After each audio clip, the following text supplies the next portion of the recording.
Henry VIII is famous for breaking with the Catholic Church so he could marry Anne Boleyn, the second of his 6 wives.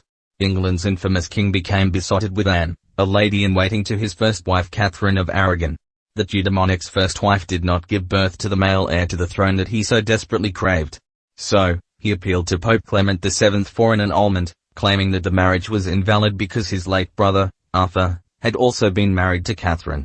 However, the king's pleas were rejected, leading him to split from the Catholic Church and install himself as supreme head of the Church of England. Henry then tied the knot with Anne in January 1533, before she was crowned Queen of England. However, Anne was unable to give birth to a healthy male heir and was executed at the Tower of London in May 1536 after being convicted of treason. Despite her brutal death, Anne and Henry enjoyed a whirlwind romance, details of which are contained in the Book of Hours.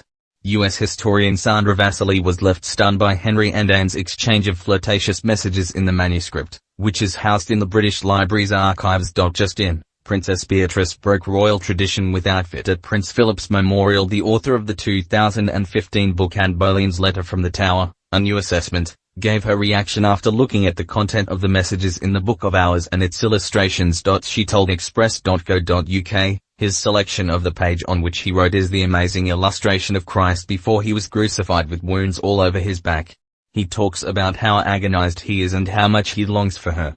Books of Hours were commonly used by lay people for prayers during the Middle Ages. But the one written in by Henry and Anne is a rare example of lovers using a book to confess their love for one another.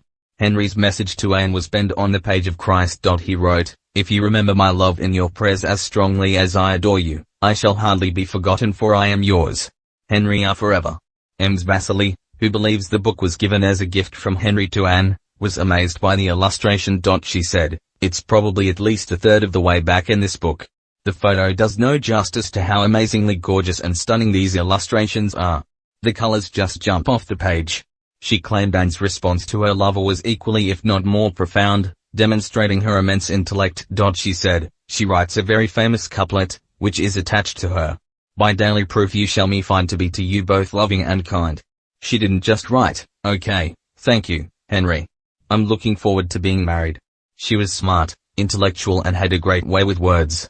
There were flirtatious messages, but to me they were more messages of commitment.